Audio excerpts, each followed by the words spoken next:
ওই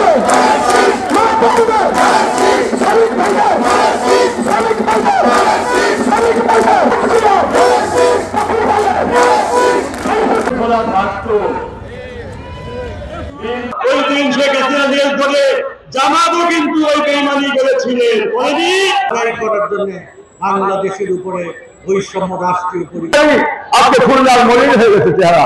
এই শিল্পাঞ্চলগুলো যদি সব আগ্রহে জেগে ওঠে, সব চালু হয়, খুলনা আলোকিত হয়ে যাবে এবং আলোকিত হয়ে যাবে।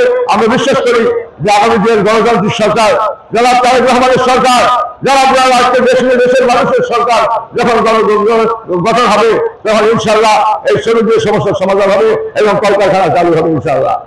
তো আজকে আমাদের এখানে আজকে রাকিবুল ইসলাম বকুল আর এখানে সংসদ নির্বাচনে দাঁড়িয়েছেন। রাকিবুল ইসলাম বকুল আগামী দিনে ধানের শেষের ভোট হয়ে যাচ্ছে আপনাদের সবচেয়ে বড় উপায়। ধানের শেষের ভোটে গণতান্ত্রিক সরকার তৈরি হবে। এটি খালেদা জিয়ার ভোট, এটি তারেক রহমানের ভোট, এটি শ্রমিকদের ভোট, এটি সাধারণ মানুষের ভোট। আপনি যে ভোট দিবেন, কিন্তু ভোটটি পাবে আগামী দিনের বিএনপি সরকার। আমাদের সংবিধানের সর্বোচ্চ আসন যারা পাবে তারাই সরকার গঠন করবে। আজকে খুলনার মলিন হয়ে গেছে চেহারা।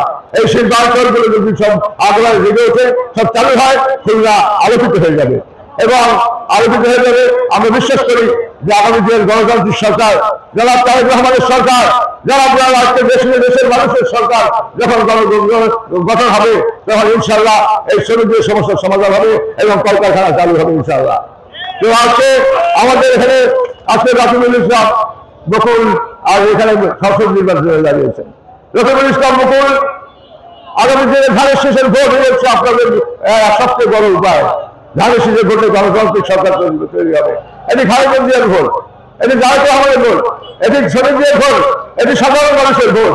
আপনি যে ভোট দিবেন, কিন্তু ভোটটি পাবে আগামী দিনের বিএনপি সরকার। আমাদের সংবিধানের সর্বোচ্চ আসন যারা পাবে তারাই সরকার গঠন করবে।